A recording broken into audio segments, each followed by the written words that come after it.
Games Select a Father and Son podcast. Hello and welcome to Games Select a Father and Son podcast. Yes, and we're on episode 5. I'm surprised we've got this far, but we have. We've managed to get 5 weeks done of this podcast. That's great, isn't it, Brody? Yep. And so, what do you want to talk about this week? WWE 20K24. WWE 2K24. WWE 2K24. Yeah, and we've been playing that, haven't we, on the PlayStation 5, which is perhaps the best version of it you can buy. It's not on the Switch, otherwise we would play it on the Switch, wouldn't we? Yep. Little thing just to talk about with WWE releases on the Switch. They did have WWE 2K17, I believe, on the Switch, and it played about 1 frame per second, talking about games. They never fixed it. So basically you could do a one-on-one match, and even that, if you turned like all the pyro off and put it in like a really small arena, it still ran at like 1 frame per second, like it was stop motion. And they never fixed it, which is a real shame. So they've never put any more 2K games, 2K being their main line, on the Switch. But they did put Battlegrounds. Yeah, exactly. So Battlegrounds was a separate thing from 2K 21, 22, 23, 24, 25 next year. Yeah, so we had Battlegrounds, and you enjoyed that, didn't you? You liked Battlegrounds. What did you like about Battlegrounds? Well, it runs fine. Yeah, it did. It runs fine. It maybe doesn't have the most moves and things of that in there, but it did have some characters which you unlocked, and they broke out of like packaging, like their action figures, which I thought was super cool. They stopped doing that, haven't they? Yeah, so WWE 2K games, 2K24 doesn't do that. Are you saying you'd like to see them do that still in like the 2K24 games? I think that's a good shout, actually. It would be nice, isn't it, if they were kind of stuck in. Because there are, in 2K24, and we'll get to it, but there are action figure versions of characters. There's a John Cena Mattel action figure version. I don't know whether you've seen it in the game. No?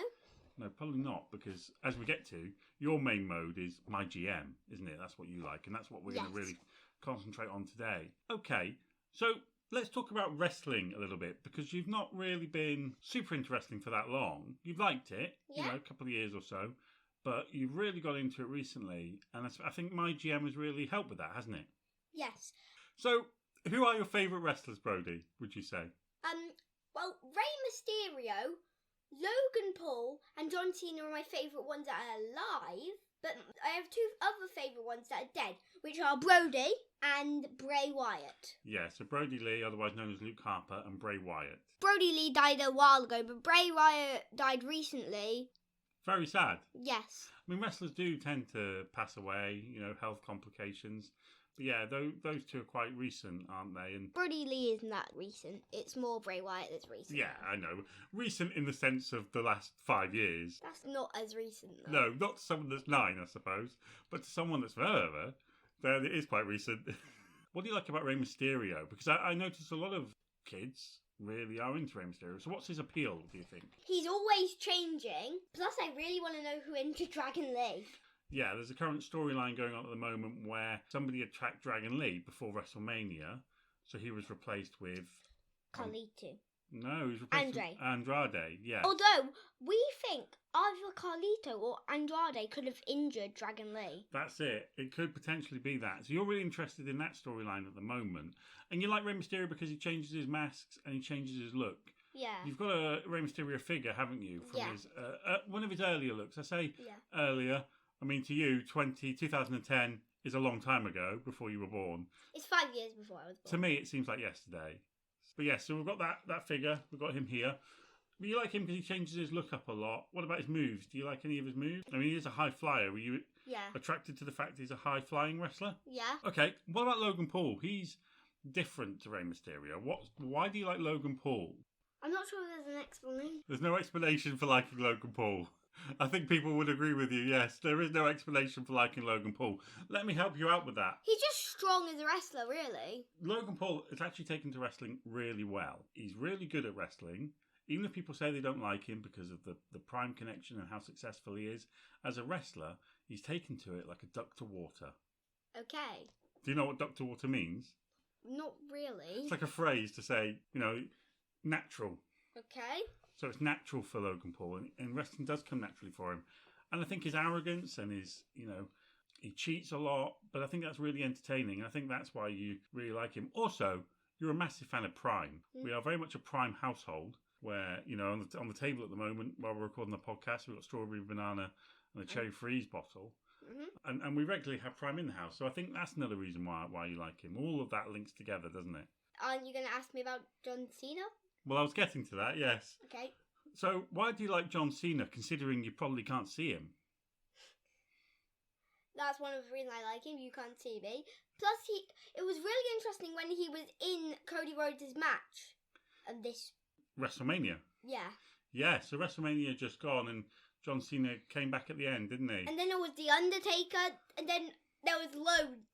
There was loads. Just loads. You had the final boss, The Rock. Helping Roman Reigns. And I forgot again, who was kicked out of the bloodline? So one of the Usos was kicked out of the bloodline on SmackDown last week, weren't they? Because they blamed them for... Roman losing. Because they were helping Roman. Yes, and it didn't go to plan, did it? And do you like the fact that the storylines in wrestling now are storylines? They make sense. And you seem to be really gripped into both of them, the Dragon Lee storyline and that Bloodline storyline.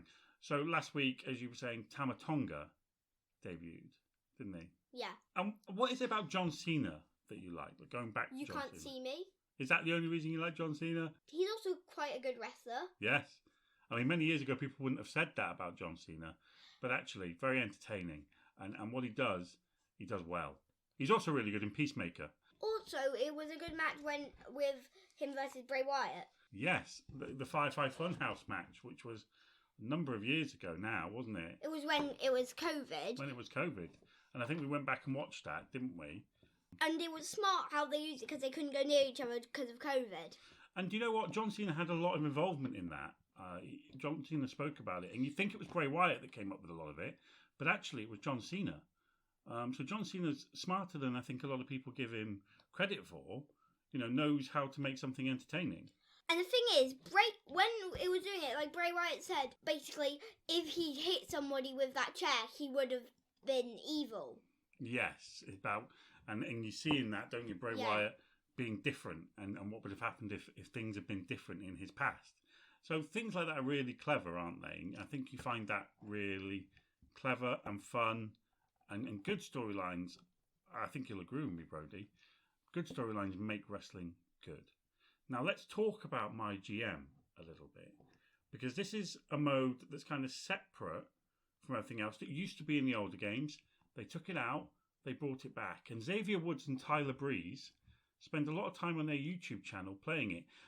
And when you saw it and you started getting into it, why do you like the My GM mode in the 2K games? One, you get to buy wrestlers. Yes.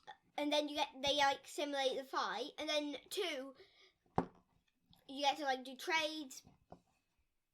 Yeah, and you're doing all the trades and things of that nature. It's all right if you're hearing that noise. Brody's just playing with the wrestling figures on the table, making them have fights, I think. So in that mode, you do buy them. You also get emails from Triple H like he's your boss. Yeah. Because you pick your GMs, don't you? And Triple H emails you and you're meant to hit certain targets. We don't always hit the targets though, do we? No. Problem is, sometimes we promise people a match, then he basically tells us not to use that person in a match. Yeah, and I imagine in real life that's also probably a thing that does happen. Somebody doesn't want to be used, but he's telling you to use them, or vice versa, and it can get very complicated. What does vice versa mean? Vice versa means the other way round as well. Okay. So when we're playing My GM mode, we don't actually watch the matches, do we? No. So we don't really see how good the graphics look, but you have seen the graphics of the 2K games, and what do you think of them? They look realistic. Yeah, very realistic. You'd expect that on the PS5, wouldn't you? But the GM mode, we simulate, so it's basically just who wins, who loses, what the storylines are, what the ratings are. That can go from bad to classic. Problem is, we are not doing well. The other person we're facing is always a little bit ahead of us. Yeah, so you face another brand, or you can face another brand. We're doing we're WCW, and we're doing it versus Raw. Yeah, and Raw is winning. And you said just earlier today, WCW failed, and it looks like they're going to fail again. And I had to agree. I went, yeah, it is a thing. But we are catching up on fans, as you entertain and put on better matches and get better wrestlers. But the thing that happened, Brody, is that you spent all of our budget on all of the good wrestlers. We bought Logan Paul, Cody Rhodes, Roman Reigns, LA Knight. Yes. A lot of good wrestlers. We've got Rhea Ripley as well. We have Thea Damian Hale. Priest now, Thea Hale. But the trouble is, if you get all these wrestlers and you spend all your money, you soon realise I'm running out of money. And now we have to buy fake ones like Odyssey Rift. Yeah, so the game is really good in that or Daniel Wallace. Yeah, Danielle Wallace, yeah. And the game's really good in that it throws these, what they're called jobbers, people that basically lose for a living. It chucks them into your roster or into the free agent pool. And it makes them, I think, from the creator wrestler mode. What's your opinion on the creator wrestler mode? I never used it. You've never used it, but you've seen the creative wrestlers because it's easier to download them than it is really to create from scratch. What's your opinion on them? Because you've seen some of them. They look really, really good. Yeah, we've got a created Edge and we've got a created Sting. And that's who we're facing. We are Sting versus Edge. Yeah, Sting is our GM and Edge is the Raw GM. And they're downloaded characters. And so would you say the creator wrestler mode is good in these games? Yeah, I guess. Better than Battlegrounds, for sure. Yeah. In the past one, didn't we were able to make a Ben 10? We did, and that was in one of the 2K21, 2K22. We made a Ben 10, and we could probably do that again in this one, to be honest, or maybe someone else has. But yeah, we could certainly take a look at that. And these games are good for that level of creativity. Even though I know you're not playing the matches, you're not doing that. You really enjoy my GM. You really love getting emails, answering emails, replying to the boss. Making people happy. It's really as if you just want a job, Brody. Problem is, when you were doing, you keep accidentally pressing the wrong button. Like when you wanted to promise them a match, and then you say sorry, no, and then they lose their morale because you always press the wrong button. Yeah, you have to be really careful with buttons you're pressing and what you say to them as well. If you say the wrong thing, they get quite sad, don't they? Yeah, like Scarlett. It was Scarlett, wasn't it? We got Scarlett just now, so that's probably why I forgot. Yes. But she lost, and now she wanted a rematch, and then you said sorry, no. I didn't say that by accident. To be fair. And it just really upset her. I mean, if I can only imagine in real life how hard it is to keep wrestlers happy, because you can't keep everybody happy all the time. It's not possible. Yeah. If you're having to tell someone that, no, we're not doing that with you. Because I imagine a lot of the time, a lot of wrestlers do come up and go, I'd like to be champion this week, please. And you're not going to say yes to everyone, are you? That would be...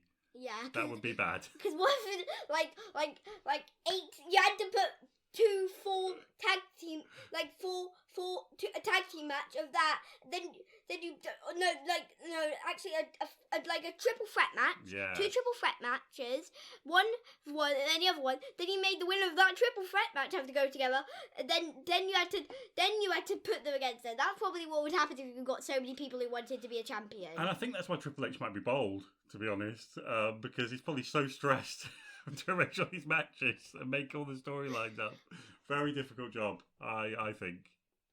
I know it's not as difficult if you do it in-game, but I'm betting it's difficult if you do it in real life. Yeah. Because the problem is, you can actually make real people sad. Real people sad and make people lose their jobs. Yeah, exactly. That's a bit different, isn't it? Really hard job. And did you know there used to be... I said it used to be in the older games and they took it out, the My GM mode. But when I was younger, there was actually a game on the PC called... I think it was called Total Extreme Warfare or TEW or Total Extreme Wrestling, something like that. And it was basically My GM mode, where you pick your rosters and put on wrestling cards. And I know a lot of people used to do it. And I know Tony Khan used to do it himself, when he was younger. Tony Khan's in charge of AEW. So stuff like this does lead in, or can lead into people actually doing things in real life. If he started off when he was a child doing sort of My GM stuff, because he was really into that booking of matches and making things up.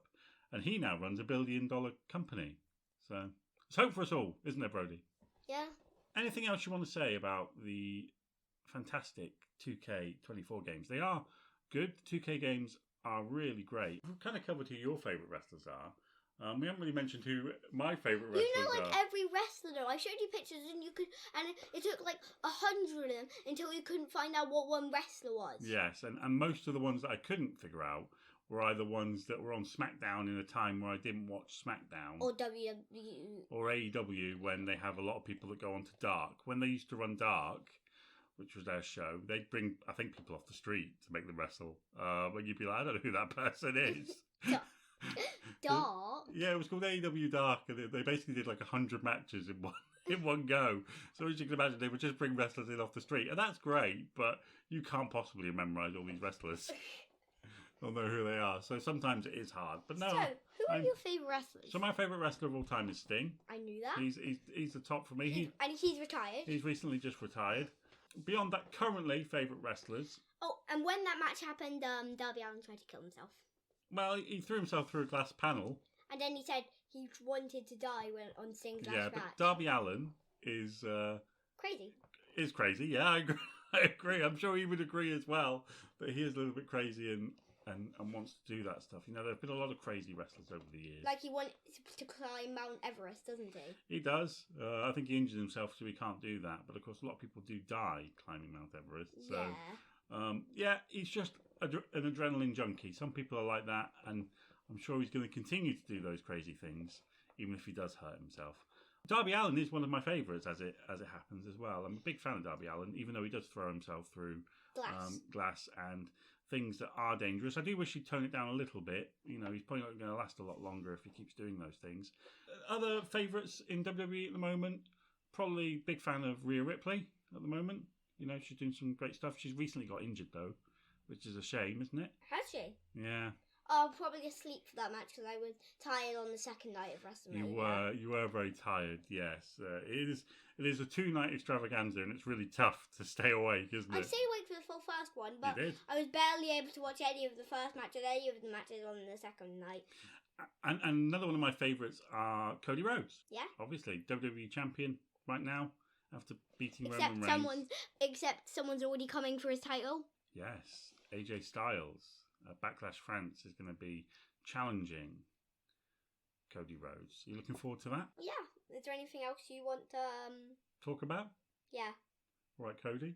It's been really enjoyable playing that, and we'll continue to play my GM as well. You know, as we go forward, and hopefully we'll push ahead with getting more fans in the game. In the game, and maybe one day we'll beat Raw and Edge. Yeah, that'd be great. And also, in the game, more fans, but maybe it'd be great if we got some more fans on Facebook, on YouTube as well. I know what you're saying. We've been doing quite well. If you like or subscribe us, that'd be great. You know, just give us a listen. It's super enjoyable. I'm sure, Brody, you're having the best time doing these podcasts, aren't you? Yep. And what are we going to talk about next time? Sonic Origins. Sonic Origins, which is the collection of Sonic games. Isn't it? We won't discuss all of them. I'll try and play through as much as I can. Let's try and do the mission mode, which is like the main story mode for that. Yeah, so we've started that, or I've started that, and I've started that. And you've started that. Yeah, it does start right from the beginning though. Sonic 1. You can get through Sonic 1 and Sonic 2 fairly quickly. And then there's Sonic CD, and then there's Sonic 3 and Knuckles. Yes. So, we'll talk about it next week. Looking forward to it already. Now, do you want to sign off in an interesting way this week? Games like the Father and Son podcast. Bye, everyone. Have a good week.